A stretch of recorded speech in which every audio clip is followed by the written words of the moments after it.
Hello, good morning, wonderful UpYou community, and welcome to UpYou with Ezinne. How are you all doing? Gosh, I've missed you guys.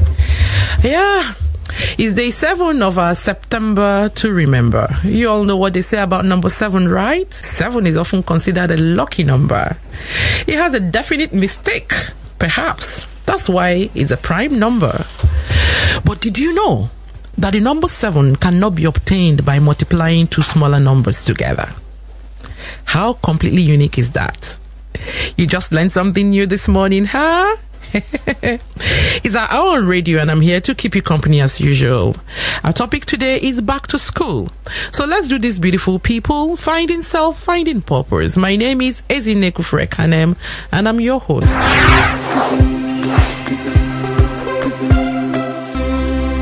It's back to school season. Everywhere you go, chances are that you run into one or two groups, conversation around, my children are going back to school this week. It's all over social media too. I even came across a funny but serious post that read, I just paid school fees for 4 of my children. Please, nobody should bother me till November or maybe December. I need a break. You know, funny as it seems, I could totally relate. It's not been easy lately. As if the cost of living crisis we're all grappling with is not enough, we now have to add back to school season expenses to it as well. UpYou to all parents doing their best legitimately to make ends meet and send their kids back to school this season. I salute you all this morning.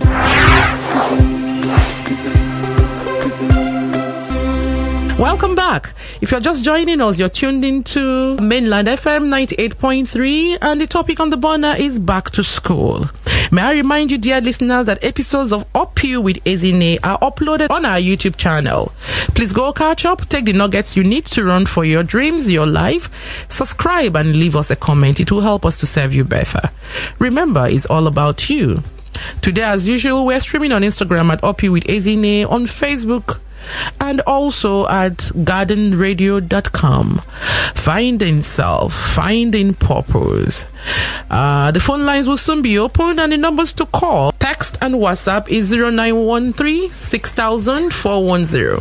Please call in mothers, fathers, guardians, teachers, and even students above 18 years and share your back to school experience with us. Who knows?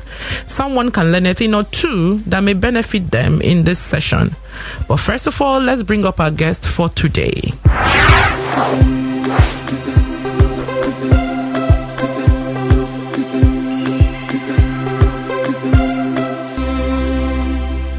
Our guest today is Mrs. Mata Okosun, a friendly accountant, teacher, and psychologist.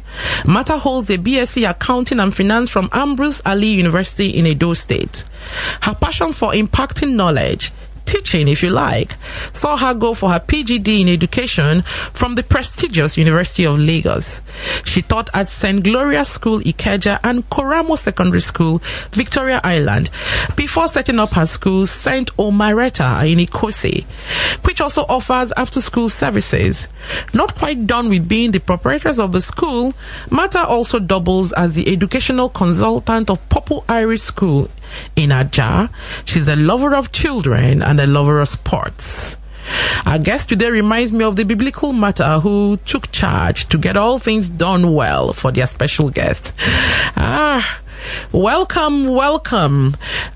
Folks, are you ready? Please bring out your writing materials, fasten your seatbelts. Dear listeners, as you join me in welcoming a very special guest on the show today, Mrs. Mata Okosun. Thank you very much for having me. Thank you. Good morning, Mata. How are you today? Good morning. Very well, thank you. And you? I'm very well, thank you too. I was just running through your CV and you were looking like that Mata, that Mary's sister. Oh my God. Okay, so let's set the stage and then run with this. Yeah, it's wonderful to have you on the show. I know how busy you are, and so I appreciate the time that you're making out to. Thank you very much. Yeah, thank you for having me. Okie dokie. So let's start by getting your perspective and understanding of today's topic. When you hear back to school, or when it's back to school season, what comes to your mind? Yeah, it's really about preparing the children for school. And for school owners, it's also preparing their school for the new session.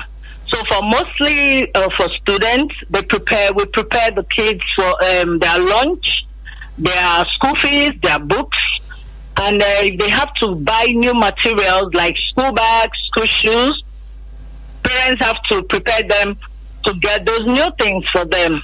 And for school owners, they make sure that the school is well prepared, ready for the student. And then they get good teachers that will take care of the student. Oh, thank you. So from what I hear, what I'm hearing is back to school time is preparation time. That's just preparation. Preparation both for the parents and also for the school owners. Yes, okay, please. Okay. All right. So for obvious reasons, parents have mixed feelings about this season. Joy that their children will soon be off their hands for some hours every day, and fear for the financial outlay involved. How can already struggling parents cope with this season? Because everywhere you go, you're hearing, I have school fees. Don't call my name. Yeah. Please don't talk to me. I have school fees. So how? Yes. Yeah. Yes. Yeah, because of the economic problem, a lot of parents, all they really need to do is to plan ahead. Once the children are off on holiday, you plan. You make plans for them, for preparing them for a new session. And how do you plan? It's by saving. No matter how little you save, put it aside, because children will definitely go back to school. And again, if you don't have that high means, what do? Just look around for a good school that is not too expensive. Then put the child there so that you won't be choked up with too many things. That's the only way they can prepare. I want to be sure that I heard you right. Okay. Did you say a good school that is not expensive? Because in my own understanding, a good education equates good money. So how are you now talking about a good school that is not very expensive? Is it possible to get good quality education that is not cutting an arm and a leg? Yes. Like in lots of areas, there are different types of schools. And there are some that are well known. The names are there, popular school. And there are other little ones that are also good, but a lot of people don't know about them. And one thing I've noticed about parents, they don't go out. All they do is look at this neighbor is going to that school. That person is going to that school. Oh, probably that school is very good. But most of them, during the holidays, take your children to other schools for lessons or summer lessons. And while doing that, if that school is good. And I can prove it to you. I've done that. There are some schools that are not really expensive, and they're also good. Thank you. I wanted that to come from your mouth, that a good education does not equals to spending an arm and a leg and robbing the bank in the process. I recently had a conversation with my daughter, and she said, Nigerian parents, you will sell your livers to send your children to school. Exactly. As if education is all there is and all of that. Yeah. Yes. Education is expensive. And I said to her, yes, because that is all we know how to give to our children, and that is our way of preparing our children to face their futures, Yeah. And then she was like, but most of you don't even have a vision for your children. You just send them to school just because, it's what you have grown to know to do. So now, if you have vision for your children, that will determine the kind of school they will go to. So you're not necessarily going to this school because your neighbors are going to that school, or because that is where people who look like you, talk like you, go to. But because you want your child to grow in this certain area, you seek out a school that is good for that stuff. Yeah?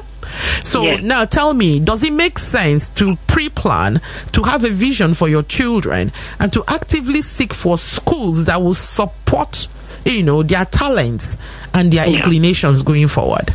When kids are growing up, you know what they are what their passion is, because kids are different. And once you watch the child and you know the child's passion, there are some places you can take them to. It's not necessarily that they go to a full school. There are some holiday schools, after schools, who deal on sciences, Some are focused on this particular technology. So you watch out for it. And once you know your child's passion, you know that, once they're on holiday or they're on summer holiday, I'll take my child there. Because the schools that do all those types of study might be too expensive for you to do a whole full session. So what do? You take them to after school or where they have lessons for those courses. Okay. By doing that, you're building them up too. Okay, thank you. We're beginning to run off on this conversation, Martha and I. So let me open the phone lines so that you can all call in and tell us how it's been with you going back to school. So the number to call, text and WhatsApp is 0913 6000 410. I got a smile in my voice saying that. So please call us, text us, and WhatsApp us. Martha is so full of experience. She has helped a lot of students and parents, and she's here to help you be able to find the right school fit for your child this season as we go back to school. Now, if I struggle as hard as I'm struggling right now, I'm finding school fees and pay for a school. With all the insecurity in our society and everything, how should schools assure parents that we're not sending our kids to be molested, sending our kids to be killed? Because we've had some recent ugly stories surrounding schools. Yeah, I've heard a lot about that too. So a lot of our school owners are really working hard when it comes to that. So what most school owners do is, for a child that will be dropped off or picked off, we'll get a passport for the person picking the kids up, the children up. Once their passport is there, no other person can pick that child. And a lot of us, we have cameras all over. And we also talk to our staff to be very vigilant and the security to know what's going around us. So that's virtually how we keep our children safe. And most parents should also talk to their children that they shouldn't talk to strangers. That is a very important thing parents should do. They should always talk to their children. Never talk to a stranger. Thank you. Okay, I hear two things here that I want to talk about, comment on further. The first is the passport thingy. So passport photograph. Yeah, so we send a passport photograph of who picks the kids. Now, sometimes, please. Life is not static. Something could go wrong. The person that we send the passport is ill or just not available at that time to do school pickup. So what happens? Yeah, normally what the parents do is they call us early to tell us about that. But once the person is around, the parents call the school. Okay. And then send the person's picture also to the school. Okay, so there is a double confirmation before you let the kids go. Yes, please. Okay, yes, please. All right. Now again, some parents, let me not say most, some parents assume believe that the school is an extension of themselves, that the school should train their children. So they gleefully and happily send the children to school for the schools to train their children, and they hands off. What do you think about this trend? Okay, just like they say, a child is trained by everybody. One person cannot train a child. So, but a lot of children spend more time in the school, mostly those that also do after school. Fine, the teachers, they have their own part to play when it comes to training of the children. But the parents have more part to play in training the kids. Because all the teachers have is to train them educationally and morally. And they will do their part, but the parents also need to do their part. So I would say it's a 50-50. 50-50. Yeah. Okay. So at the end of the day, whose voice should be the voice of authority over the child? Is it definitely the parents? Definitely the parents. So should it now be a 50-50 if that is the case? Yeah. Why I said 50-50 is because some kids spend more time. Just like I said, some kids after school, after their normal school, they do after school. So some kids really spend time with teachers. So when it comes to listening to the voice of authority, It's actually the parents, because weekends the children don't spend time with the teachers. Okay. And they know that this is their parents. And if they do something too wrong, their parents can spank them, can do things to them. There are things teachers can do. A lot of teachers can spank. They don't spank. They only correct. So the kids listen more to their parents. Okay, I'm asking this because I read a study that says that if you don't mold a child before the child turns 10, you lose the child. Definitely. So, if I drop off my child at creche, playgroup, nursery school, primary school, and the child gets to spend a lot more time with the teachers than with me, by primary school, when I would want to start to talk to the child a lot more, the study seems to suggest that I have already lost the battle. Do you agree with this? No, why we say that? It's because a lot of kids, once they are young, they listen more to parents and teachers. They listen a lot. But once they are 10, before it used to be 14, 15, kids still listen to parents and teachers. But most of them now, once they are 10, 12, they go through their peers. They listen more to friends. These are things we have observed, we have studied. So that's why we always say parents and both teachers should look more and train them, teach more morals, make them understand the importance of education, the importance of life. So when you court them and you hold them firm at that age, they listen to you. Once their friend tells them anything to do, they will fall back to what you said from the beginning. That's why we said parents should be very careful with what the children watch, with what they see, because once they are 10 and their friends are telling them this, they follow. But once they've been caught, trained very well, mostly with morals, they remember all those things. I'm so lost in thought here. I wish you could see my face, because I'm just thinking, did she say before the age of awareness was 10 but was 14, but now it's pushed back to 10? That means computer age. Yes, that means that social media is helping our kids grow up faster and become aware of things that are bigger than their chronological ages. Faster. Exactly. And so for most of us parents who are not social media savvy, I don't want to think about it, right? Yes. Okay. And again, one thing I need to talk about again is during school period, from Monday to, let's say Monday to Thursday, parents should please allow kids stay away from television. Mostly those that do after school. They need proper rest.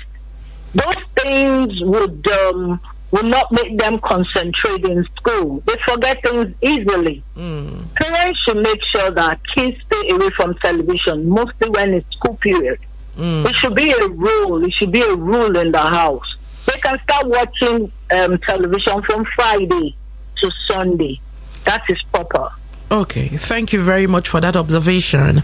So let me quickly call out the numbers again, because we want the calls, the text, and the WhatsApp, so that we can be sure that we are connecting with people. So the number to call is 0913-6000-410. Please keep the calls coming, the WhatsApp and the text. So Martha, back to you. Yes, please. You mentioned something. When I was growing up, television was not 24 hours and it wasn't available on palm devices.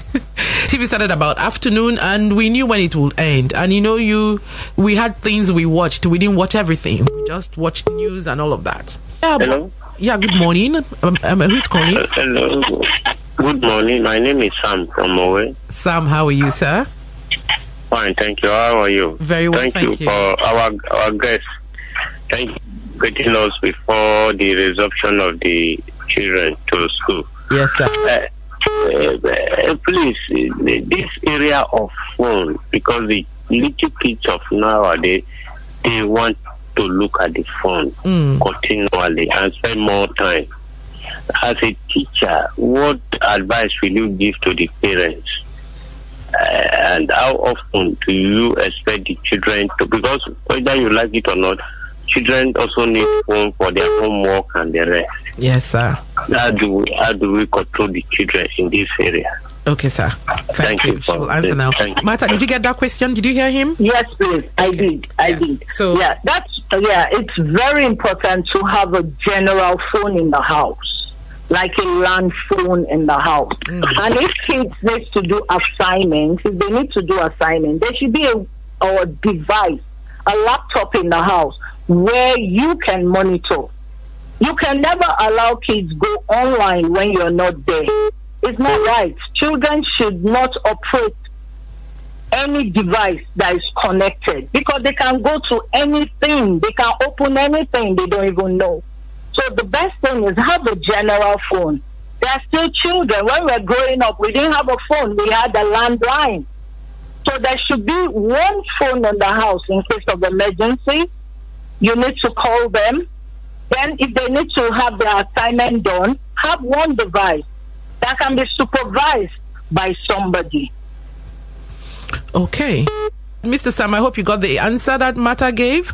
It's important that you provide one device for your kids for assignments and all of that. And it's also very important that there is supervision, because, look, once they start to solve, they can solve from one side to another. Exactly. And if you're not savvy, you will even be lost. Exactly. These kids have manufactured codes of for speaking, signs, for all kinds of communication that our generation is grappling and struggling to catch up with them.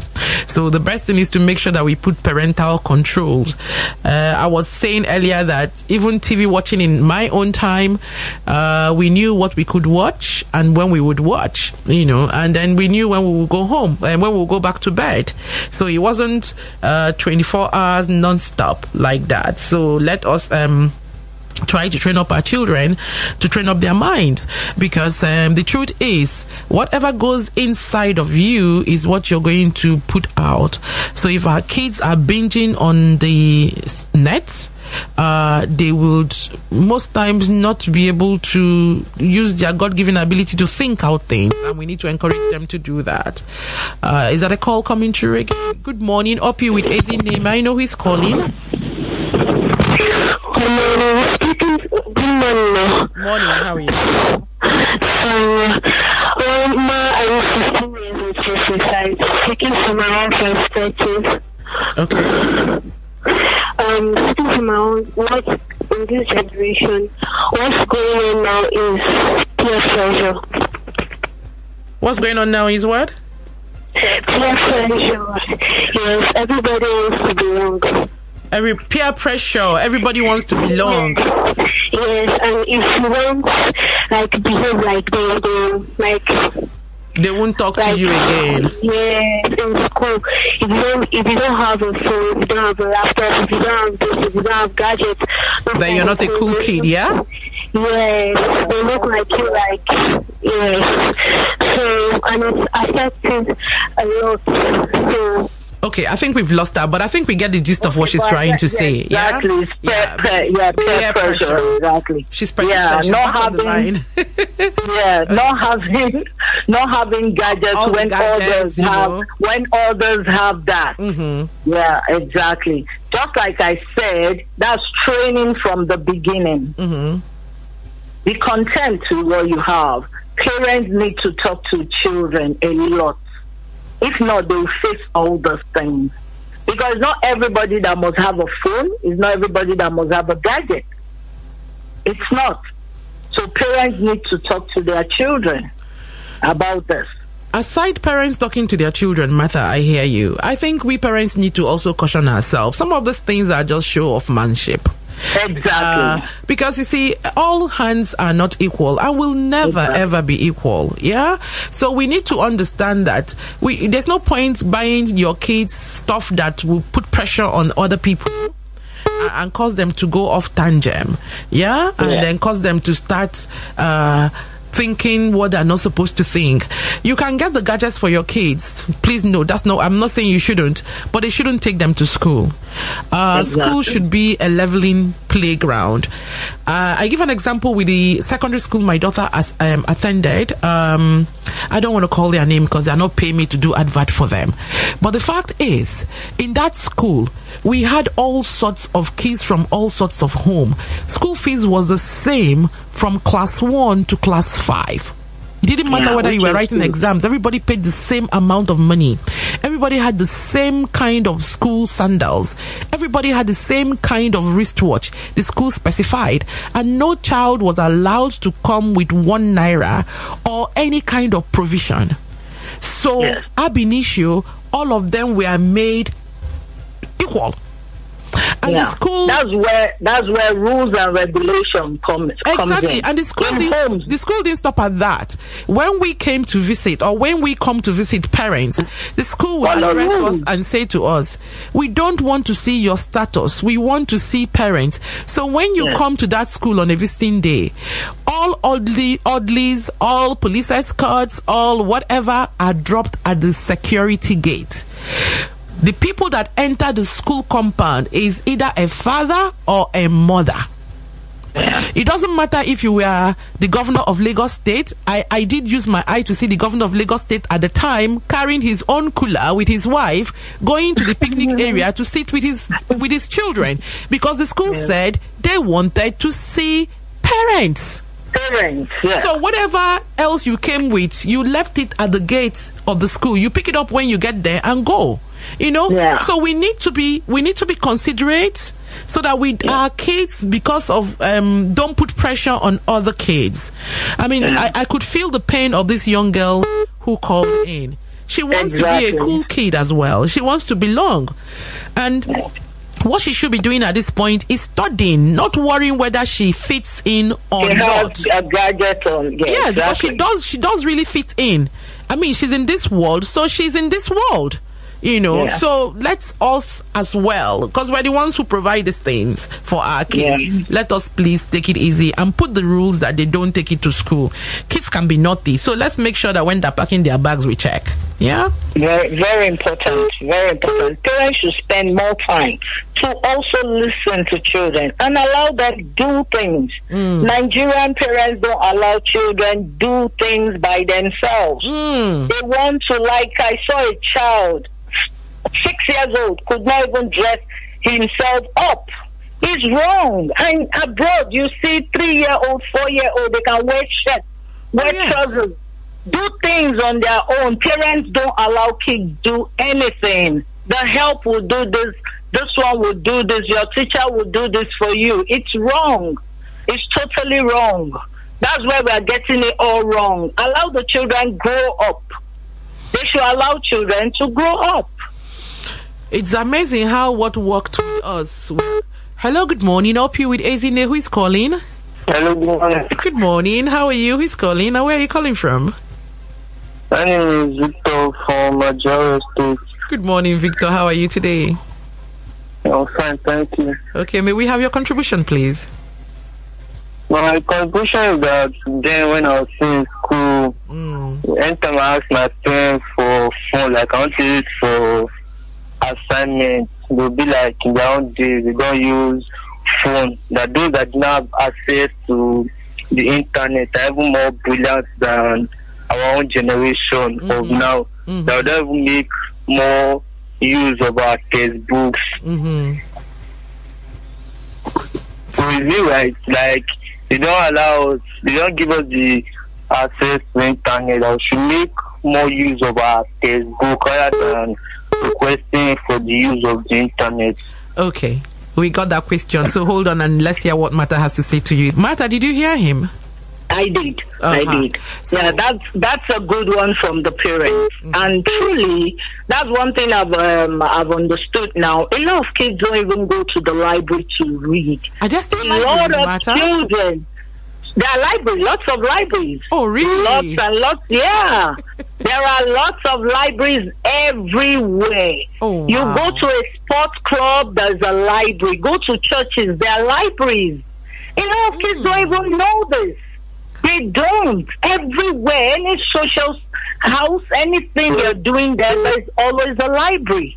There are lots of Catholic churches. They have libraries there. Yes. So that's a good parent. They should go out, research on their own. You're training them, mostly secondary school students. They are grown. That's why I said allow children do things. Parents don't allow children do anything. And these days I've noticed that children don't read. They can't even pick up a book, a novel to read. Most of them have textbooks. They don't even read. They don't read them. So the best thing parents should do is actually send them out, send them places like dictionaries. Like there was one time in my school, I made it compulsory for my upper primary that every day they learn a new word from the dictionary. And it was so exciting. That's really very nice because you see... that was interesting. Every day they come to me, I would learn this. And it was interesting. That's really nice because I used to read the dictionary myself. It's very good. It's very important. I used to read the dictionary growing up. That's how come I think I know many words. So it's a very good habit to have. If only we can train our children the way we were also brought up. But a lot of parents say, I don't want my child to suffer. It wasn't suffering. It wasn't actually suffering. Thank you for saying that because I was saying that I really wonder how people who turned out the way we turned out think that everything we ever went through was suffering, and then now we're trying to protect our kids. Exactly, and we're doing good. We're doing great compared to this new age. Yes. Okay, so now quickly, because our time is almost running up, I'm interested in how to strike a balance, because I know that some schools feed the children, and I know that cost of food is all gone up. So how are we going to be? How is the school going to be able to cope with cost to ensure that these children get the right kind of quality food that enables them grow up? Honestly, I beat my chest and say that the secondary school my daughter went to, for instance, I didn't send any provision. There was no additional anything from me. It was school feeding. And it was good food, but that was then, and this is now. So, how do you assure parents, that your association of school owners, that you guys are doing something about ensuring that children get the right kind of food after we have struggled to pay the fees? Yeah, in most schools that do feeding, most schools I know that do feeding, they actually plan well. They give protein, they know when to give carbs, and vegetables and fruits are given to the kids. That I know. But the only issue I have is for junior primary, for children who bring food from home. A lot of parents are losing it. They give children more carbs and more junks to take to school. I have a school and I see a lot of all those things. Like in my school, we have the day we call Fruit Day. No snack, no nothing, only food. Some parents will tell you that my child does not eat this fruit. He doesn't know how to eat beans. How can somebody not know how to eat protein, the highest protein in the body? So when you're talking about the school feeding, we do a lot of feeding. We go through the right nutrition to give them the right food. But when they are bringing food from home, parents should look at what children take to school and reduce junk food for children. Thank you very much, Martha. I hope that the parents are listening to you, and I hope they will be able to pack better food for their kids. So just very quickly, in just under 1 second, could you please wrap up by giving us your final word today and tell us specifically a few things that the schools can do to serve the students and their parents better, and what parents can do to better assist the schools in training and molding the future generation? Yeah, the first thing I will say to parents, they should please bless their children as they go out every day to school. It's very important. Then the next thing is they should make sure they take the right food to school. They should call teachers to find out how the children are doing in school. A lot of parents don't do that. They feel they leave everything to the school, and some schools give out wrong results. just because they want crowd in that school. Yeah. They give out wrong results a lot. I thought in some schools they do those things. And it's totally wrong. If a child is excellent, give the child excellent. If it's just good, give a child good. So parents should not just rely on teachers or the school is in charge of this. They should please, the little time they have. I know because of the economic situation and the way we run around looking for money, we don't have time. But let's set aside time for the children. Talk to children. They should communicate a lot to children. Thank you, They have a lot Thank you to very say. much. We've run out of time. Yes. I know you still All have, right. you still have so All much right. to give. Thank you for coming on the Exactly. program. Thank you very much. We'll probably call you next time and next time and All next time. Anytime. My dear listeners, you. it's been a very engaging conversation, and I hope that you got a thing or two out of it. And so it's a partnership between the schools and the parents and even the children. We need to all play our part to get the kind of well-rounded, productive children that we are praying and hoping for. Let us not spend our money and then not get the results of this hard-earned money that we're putting down. As we get ready to go back to school, I pray for every single one of you out there that God will bless you, bless your children, and make your expectations of them come to pass. And this is where we bring the show to a wrap today, and I just want to say thank you to everyone that is involved in creating this magic every week. Starting with you, our dear listeners, our guests, our advertisers, callers, the engineer on duty, the amazing UpYou team, and Mainland FM 98.3, the sound of Lagos. You all stay strong, stay blessed, stay lifted. Don't forget to follow us on all our social media platforms. My name is Ezinne. Until next time, is UpYou.